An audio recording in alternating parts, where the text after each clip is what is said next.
This is a very, like you said, early game comp here for Pain. They have all of what I'm going to say zero insurance policies past the 30-minute mark. They need to win this game in the first 10 to 15 minutes, and that is exactly what a Caitlyn and Elise combo is really built to do. The rest of this comp is here to support their two duo, and overall it is a pretty well-rounded comp outside of the fact that it is very early game focused. And then on Liberty, they have a small insurance policy, I would say, on Jinx. In previous metas, Jinx would have been a much stronger insurance policy as the only late game damage for Liberty. But as of now in the current meta, I don't think it was as strong as it may have been in past patches, and the rest of this team here for Liberty is pretty much set up to make sure that Juliera is the one that is able to carry this game. Absolutely see that. You know, AC is going to have playmaking throughout the entirety of it. Chiari, of course, should be actually a formidable opponent on this Cassante. This is a win condition in a way for Liberty, not the Cassante champion, but specifically the way that Chiari has been playing over the past couple weeks. He's very good, and Chiari's actually one of the very few top players, I think he's one of two, that out-damages his AD carry in these games. Juliera actually having some competition up in the top lane, who normally gets 27% of the damage. Early on, the trading will be favoring the Liberty bot lane as they've made use of that Thresh, but we'll see how it goes during the rest of the map. The other thing that we, of course, have to keep track of is exactly what Karaoke is going to be keeping track of, and that's that Lee Sin.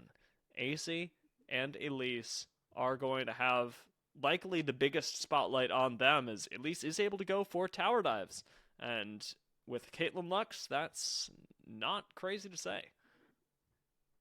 It does look like as well, Boy and Damage have been setting up their wave as best as possible to go for a level 3 tower dive. Karaoke as well, pathing, I believe it was red to chickens to Krugs. That is the jungle path to play for a bot lane dive. Damage is hooked, but Cavalo is actually the one that will end up going down. Juliera? Karaoke does still have flash as well. Needs to get that cocoon, but insta-cleanse from Juliera keeps him alive. Nice way to force out the summoner spell. Doesn't even cost Karaoke that much, but the biggest surprise here is that the gank wasn't even necessary in order to pick up that first kill. Now, however, Karaoke's in trouble. Remember, he doesn't have that repel just yet. Waiting for the cooldown to come back up. Piloto's roaming over, but the bot lane of Pain Gaming gets there in time to save their jungler. Really excellent wave control there from Bavoy and Damage. I said that they were stacking it for a dive. They were also stacking it to have the prio to allow Karaoke to go for that very dangerous invade. He should have known Ace was clearing top to bot, or they should have known that he was on the bot side camps at that time, and Juliera as well would have definitely been able to assist if he continued in that invade. Just luckily for him, his bot lane was there and ready to assist on anything. This mid lane matchup is a very roam-heavy matchup as well. Talia and Ahri, probably two of the best roaming mid laners in the current meta.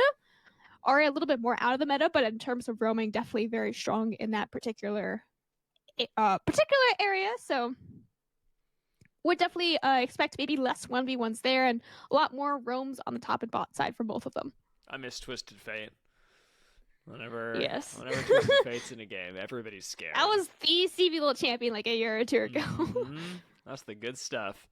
Dinketo will finish shoving out this wave as Damage actually gets a real nice bit of scouting done. Finds Cavallo and AC, I believe, who now gets to hit that recall about a minute before the Dragon. Dragon actually something that we haven't considered just yet. Pain should have a decent amount of pressure for this because their bot lane's already winning and Karaoke will end up pathing down towards there. But likelihood is that this is one of those classic CBLOL games where we don't see Dragons really become the focus until much later. I love the classic CBLOL games. I love the ignore dragon completely, like it's not even on the map until 13 minutes, and that's when someone autos it for the first time in the game. That's the CBLOL that I really signed up to cast here today, Dia. It's also funny to note, looking at RMC's power rankings, one of our CBLOL casters here, of course. If you've watched CBLOL on our channel at all, of course you would know RMC, but he has made some power rankings, Dia. of all 10 teams. Uh-huh. Do you know where both of these teams lie on his power rankings right now? See, I stopped reading the power rankings because I'm scrolling up now to find them. There's a big sentence in bold at the top and it says RMC power rankings. Open parentheses. Look at your own risk. This way lies madness. So with that in mind, where are these teams in the power rankings, Camcom? I am leading us all viewers towards the madness. RMC has ranked Pain Gaming number 1, Liberty number 10 right now. Wow. And Bavoy not B-boy, so much B-boy. Hotline. That was an unfortunate way to go down. Nice thresh play out of Caballo, a champion that not a lot of people are used to playing against, and B-boy gets quickly shut down by AC. Was on the way down to the bot side as well, and Pain, for all that they are ranked so highly in the power rankings, do lose a bit of momentum there. Yes, they lose momentum. Some would even say they may have lost tempo there, Dia, in case we have any casters in the chat right now. Yes. That did memes aside, it did, like you say, cancel out a lot of pressure that the bot lane previously had here for Pain. They are going to be forced to just play under their turret for maybe 1 or 2 waves, and then we'll most likely be back to the classic Caitlyn Luck shenanigans that always make it so terrifying to lane against this bot lane duo, and they ordered a dragon. Dia, they might take the dragon in 6 minutes. We're doing this really early. This is a lot earlier than I'd expect. This is a lot earlier than many would have expected, but Karaoke, taking no prisoners, only dragons, is going to go and pick up this early objective. There's no contest right now, and an early mountain drake will actually do you a lot of good, especially when you've got a Scion on your team. One of the, as we said, few true tanks in this game. And do we count Cassandre as a true tank? What's your? Yes. Okay. He is an engaged tank. I would put him in almost the same exact boat as a Scion. Wow. That is not what I'd expected. Getting caught off guard. I will say I'm still adapting to Cassandre. Like, I know that he builds tanky. He feels like a duelist, which is where I have my problems. Maybe it depends more on the build, but definitely with the build that he's going right now, I just don't see him doing that much damage in the game. He's going to be doing lots of CSE. He's going to be doing lots of tankiness, and that's pretty much the same boat as Scion. First dragon, second dragon I mean, is going to be Chemtech, so we could have a Hextech soul this game. Always a fan of the Hextech souls, but speaking of jungle camps, Ace has been very quietly farming this entire game. We have yet to see him put any pressure on these lanes outside of just hovering a lane. He hasn't been there for a gank. He hasn't really walked into many lanes to soak any experience, which is not something you typically like to see from a Lee Sin. I don't like this champion at all, but if you do like to see the champion, you like to see him in lanes and getting early ganks. That's certainly true. It's the stereotype of Lee Sin, has been for a very long time. AC needs to pick up this Rift Herald, though, and he doesn't get the eye. It's looking like a repeat of last game. He's got the opportunity to walk up for it. Pain just waiting for the cocoon, for the eventual kill, and instead, Liberty are going to give up the eye of the Herald. Pain, with a small investment, burns so much time out of Liberty that they got nothing for. And now Ace may start to fall behind even more so than Karaoke. When you do solo down one of these objectives, whether it be the Dragon or the Rift Show before 10 minutes, that soaks a lot of time out of clearing camps and getting the rubber band early on those camps. You see, all of his camps were up and waiting for him while he was taking the Rift Show, and he was only able to take the chickens immediately after the Rift Show, so his rubber banding is going to be significantly further behind than Karaoke will have for the next couple of minutes. So you may not see the level lead right now, but Karaoke's camps will be a little bit higher level now than Ace's will be. We got 2.5 minutes on this next dragon. Biggest point to look at for early game dragon control rule, I would say, is the wave management on the bot lane, which has and always will be in the favor of the Caitlyn Lux. This is where this lane becomes quite strong. Juliera being zoned out even from underneath the tower is super problematic as well. There are a couple more minutes left to pick up plates, but they're already starting to file into damage and B-Boy. B-Boy, who has the most gold in the game right now. But the big surprise to me is that AC comes up next. Yeah. Didn't really see that coming. He has 0 KP right now and only a 10 CS lead over his counterpart. Karaoke. It was on my brain and I was like, I cannot remember at this very second. Maybe he soaked a plate on the bot lane? I'm not sure. It's pretty impressive. Not what you'd expect to see from a Lee Sin, as we've illustrated, but hey, you power farming. That's not spotted by Pain Gaming. Actually pretty big. Missing out on that ward. Lots of information given over to Liberty for free. And jungle control, or rather river control, taken by Pain. This mid lane also hasn't turned into too much yet. We did talk about the roaming potential of Dinketo and Piloto, but a lot of our play so far has been based on what's happening around bot side. And Karaoke waiting for a play to happen again. Dinketo starting to roam down. This could be the big explosive fight. A single ward is going to be the defense of Liberty, and it may just be enough as mid lane push from Piloto keeps Dinketo honest. Not much to really be done for the next couple of seconds. The next big fight, of course, will be for this second dragon, but even the first dragon and the Rift Herald as well didn't really necessarily have a fight. It was just like a pressure push off of it more than anything. No kills, only 1 kill on or 2 kills actually on the bot side. 1 kill for Bavoy and 1 kill for Cavalo. This has been a very defensive, very slow early game, which favors, I would say, Liberty much more than it favors Pain. Pain drafted exclusively to win this early game, and it has been a little bit too quiet for them. They're actually down a couple hundred gold from Liberty. This is not what Pain wanted when they signed up for this draft. No, it is not. They do have the chance to retake some of that, however, as the next dragon does hit the rift. Chem Tech on the table, as you called out minutes ago. And Pain have the chance to fight for this with a pretty decent composition. You get a single pick, and Liberty do kind of fall apart, but it requires that initial CC. In comes the teleport. Wiser's around. Chiari's on the flank for Liberty, and Dinketo stepping really close to that bush for having no vision and there being a thresh in the game. Charm connects onto him. Instant pick right back onto Piloto, but it doesn't complete. He's on, what, 5 HP? But we're not going to get a chance to look at that as we tune back in towards the mid lane where Chiari's being zoned out. And Pain don't get the dragon. They don't get the kill. They come up hands empty. Okay, Dia, I know in the draft I called out specifically Thresh's Lantern Shield being buffed there and how that's not an important part of his kit.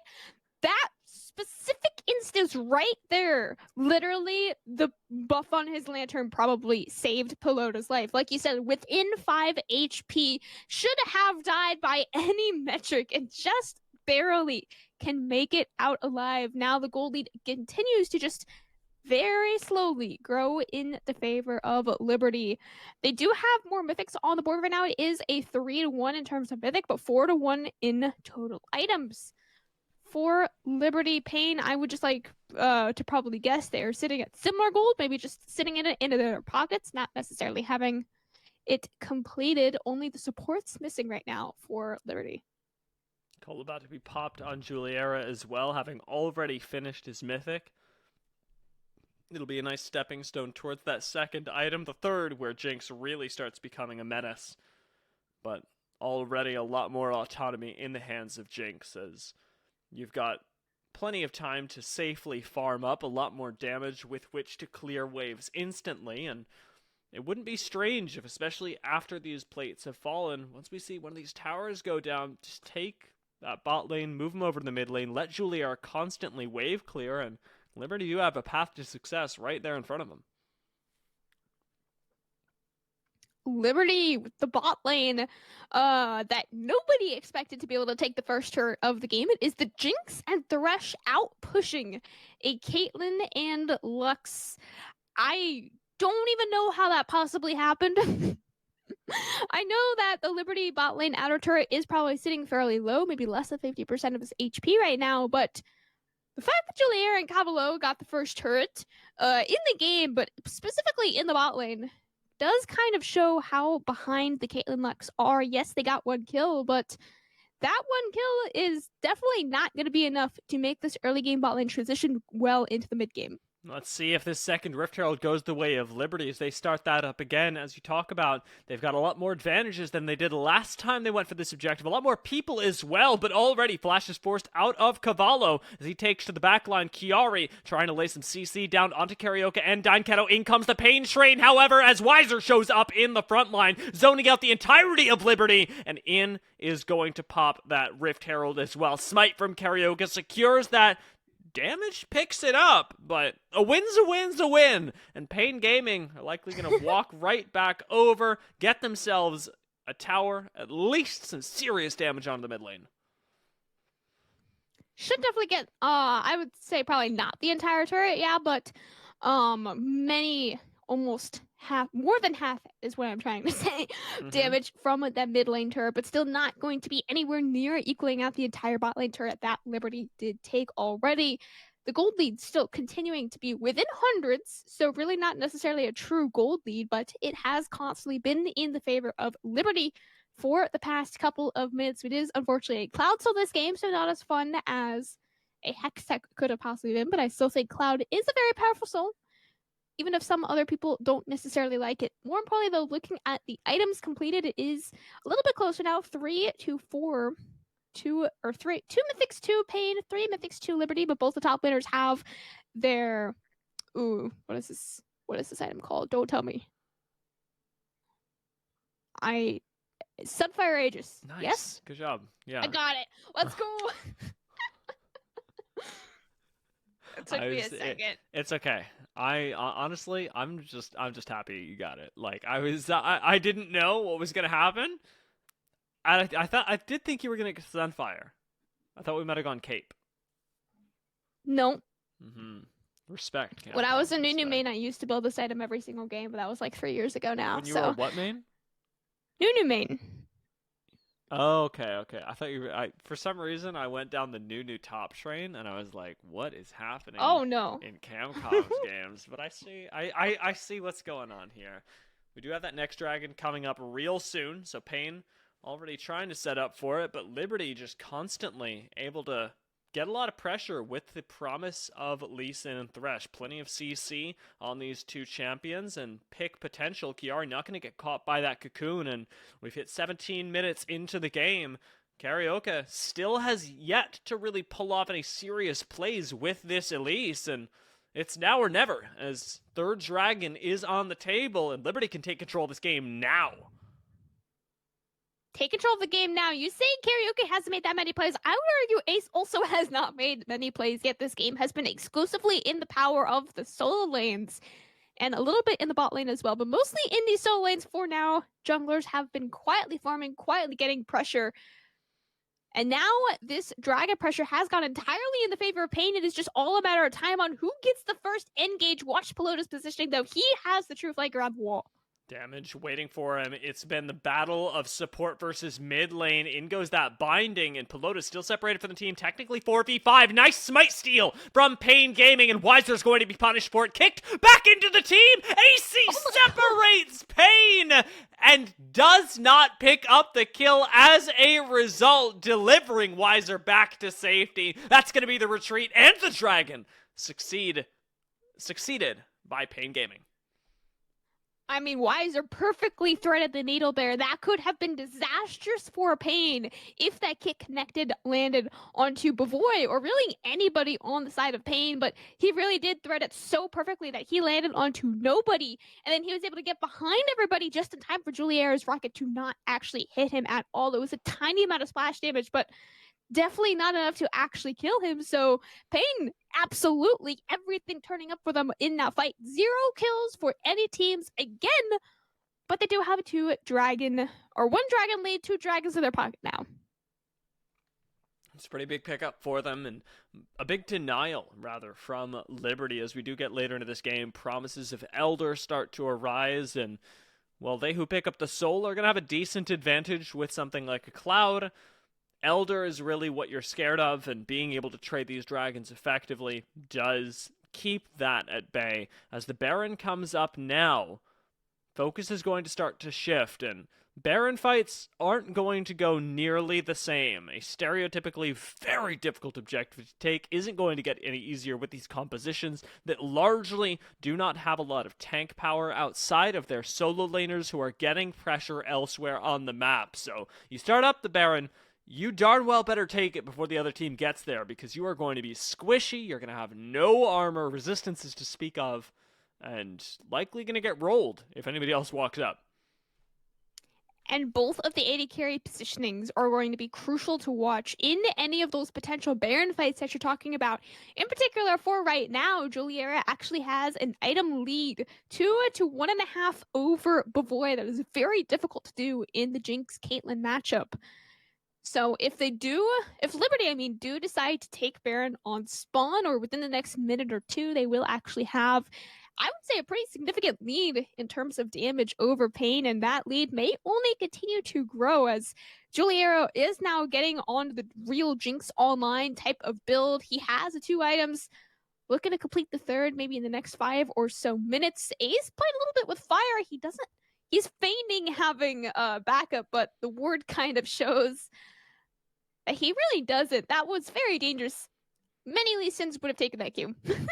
Small interaction for AC as well, demonstrating the value of the Mercury treads that he picked up.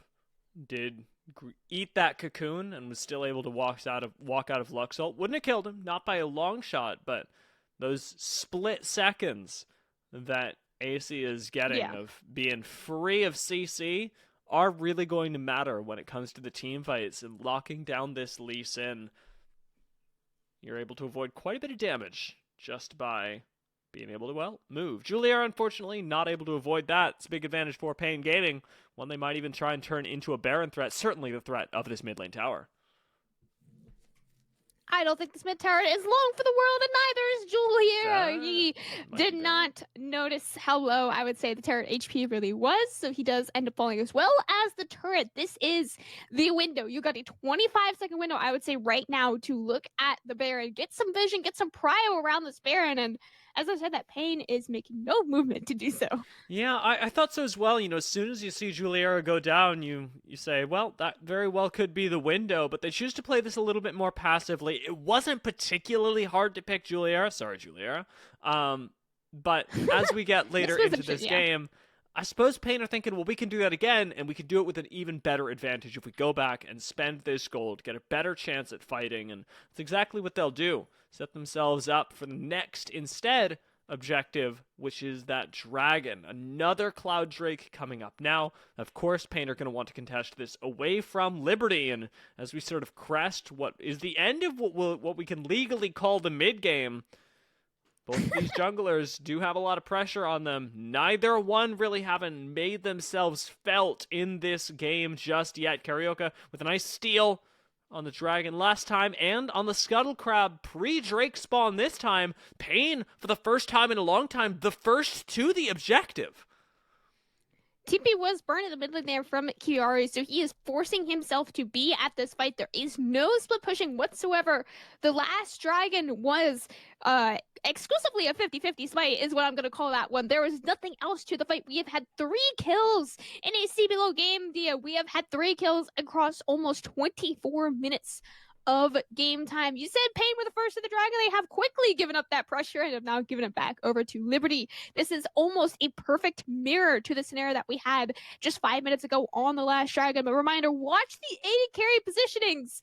Watch the damage coming out from Juliera. There is a lot of deja vu in this fight as well. Yet another wall goes down from Dinketo. This time, however, AC does get pulled into the team for a moment, chunked to below half HP, making the steal on this Lee Sin all the riskier, and Pain continue to play this war of attrition. Big flank from Piloto, however, as he goes over the wall, finds that charm onto Weiser, but the tanky Scion simply does not die. Carioca gonna go for the smite again, and he gets it! Cloud Dragon once again falling to Pain, and Liberty falling as well. Weiser does get picked up. Carioca going to go down, and Liberty do retake momentum in that fight. Not going to be able to turn into too much more as AC plays with fire, but that dragon pickup from Pain was so important.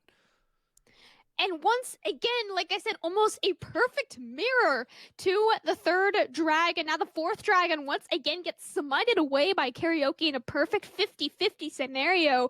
3,000 damage coming out from Danketo, but more importantly, the 4,500 from Julier. That was mostly thanks to the fact that he was autoing Wiser on the Scion more than anything else, as we do get a replay on the Dragon 50-50. Both of the teams not wanting to get this Dragon within smite range, which did make this fight very, very long. And you see every single time Pain landed any CC onto any member, it was full commit onto that member, forcing out many flashes onto Julier, and I think Ace were the two members that were forced to burn flash thanks to some sort of CC. And the second that Dragon gets under 2,000 is when both the teams are forced to just focus it down. Wiser pulled the target on the engage, Juliera as well, with that perfect kiting away from Wiser's passive. If Juliera stayed in the place or pressed S for literally 1 second there, would have died to Wiser's passive. So I said watch their positioning.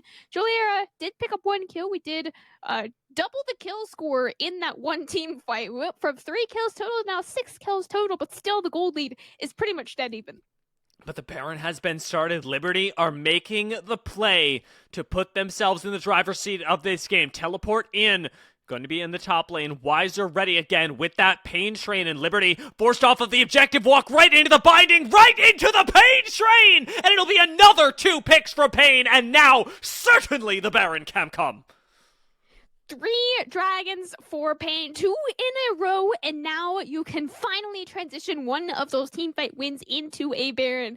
Every single teamfight has been so even for both of these teams, but they finally get 2 kills, one of those being on the jungler. Most importantly, does mean you can finally pick up that free, uncontested, pretty much Baron for Pain. Now also a true 3,000 gold lead for Pain Gaming as well. We are looking now for Pain to transition this Baron into many turrets. They've only taken 2 so far. Even the top outer turret is still standing. Danketo should be able to take this all on his own for now, but watch the rest of the team here. I think the 4 other members for Pain, maybe minus Scion, who should be slow pushing on the sideline, should be able to take many of these inner turrets away from Liberty.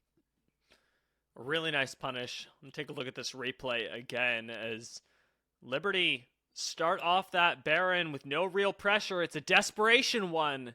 And the punish from Pain is immaculate. It has only gotten more nightmarish for Liberty since that first Rift Herald that they lost due to the pressure from Pain. It went from Scion standing there and looking scary to Scion CCing you and taking you down. It is not getting any better as the game goes on, and the Liberty roster that until now has been characterized by making a lot of plays during the early and mid stages of the game, and by often not having them go well, in this game are trying to make less plays, are trying to take less risks. We haven't seen a whole lot of kills go down for them early on, and instead, they're trying to play this risk-averse style where they go for the safe thing, they go for the sure dragon setup, and still, it isn't working for them. Pain are punishing even that. If taking risks is bad for you, and not taking risks is still bad for you, what do you actually do as Liberty? I would say best thing you could do for Liberty, which is kind of the identity of their comp from draft, from what I kind of saw, is protect Juliera in these team fights. At this point in the game, everybody is a health body to stand in front of Juliera. Let him do the damage. He is a 3-item Jinx. Bavoy has now caught up in items, but probably has not caught up in damage just because Caitlyn does not have the same late game pressure that a Jinx truly can have. Ace, I don't think should be dead here in the mid lane. It may be close. Okay, I was going to say if the binding lands, he's definitely dead, but if the binding doesn't land, probably not. Inhibitor, by the way, taken up by Pain. Didn't even mention that. They're looking to take the second inner turn on the mid lane, maybe even push for the inhibitor turn in the mid lane here as well. Ace absolutely just continuing to play with fire, but doesn't have the backup really to continue any sort of 1v5. Is he trying to catch these hands? Pain Gaming are going to disengage from the base to pick up the 4th and final dragon. One that I can only imagine will be uncontested as Liberty have got to lick their wounds in the base, clear out as many waves as they can, and get as much gold onto Juliera as possible, because the final fight is coming for them, Camcom. If Liberty don't win the next engagement, it is very likely they lose the entire game. Yeah, pretty much. I would say definitely because Pain took that last inhibitor on the bot side, it is a game-winning push possibility now with their Cloud Soul completed as well. Best case scenario for Liberty, hope that Juliera can get 4 items before this Elder spawn. You have 5.5 minutes to get one more item for your AD carry. Protect him with your life. And on the flip side for Pain, end it before the Elder even spawns, or just pick Juliera off, and there goes the hopes of Liberty. AC, the only one keeping Juliera safe right now, and AC himself may be in trouble. Gonna have to jump over. Gets the hop onto Juliera, that safeguard, keeping Liberty around for the moment, but it's a matter of time. It's a matter of when your lease on life will run out. Pain Gaming, we don't get to talk about this too often, actually have their threat level severely increased by this Cloud Soul as well. They are able to run around and just take illegal positions in the jungle, damage even stepping to at least 4 skill shots that were thrown his way, and still able to get out of dodge well and healthy. Siege starting to begin on the top side. We've still got mid lane available as well. With no Baron, closing out this game is significantly harder for Pain, as there's a lot of wave clear Hook. on Liberty. Nice hook, however, does connect onto Dinkato as he gets kicked into the base. A shutdown will go to Liberty and keep them in this game, if only there was an objective to go for. If only, but even then, they do not have a single pushing wave for Liberty. They aren't even able to take that outer turret still remaining on the top side. They've only been able to take those outer turrets on the mid and bot, and nothing much else has come from those turret pressures. Now, does that mean that Liberty are completely out of the game? Absolutely not. They still have objective bounties on the table if they do manage to steal away this Elder. That is their true win condition. From this point on, that will be one objective bounty from the Elder, probably many kills, many shutdowns, especially if they can take Bavoy's life with it. And then you can continue to transition those objective bounties through the turrets. But again, this is all very much copium. They have to get the Elder before anything else can really truly happen for the rest of Liberty's game. The spider of my nightmares, Carioca, moving around the jungle at the speed of light in spider form. Gets a lot of pressure down with the rest of Pain. It's a matter of time. Baron's up in 15 seconds, actually even less, but Carioca flashes the wall, looking for the pick on AC, and gets it with another one. This game is just over, and that's absolutely coming for you. A shutdown onto Juliera. The win condition of Liberty is put in the ground as B-Boy picks up a triple kill, and Piloto, last fox standing, is going to try and survive. But the hopes of Liberty, they are dead. Their 6-game loss streak will turn into a 7-game loss streak as Pain walk it down into the base. Nexus Tower gone, and this Caitlyn Lux combo that shut down the early game, shuts down the late game as well, takes down that last bit of the Nexus. What a finish from the Pain Gaming roster. Absolutely. Pain now tying Loud once again for second. They are both at 11-6. 1 win away from stealing that first place spot away from Los Grandes.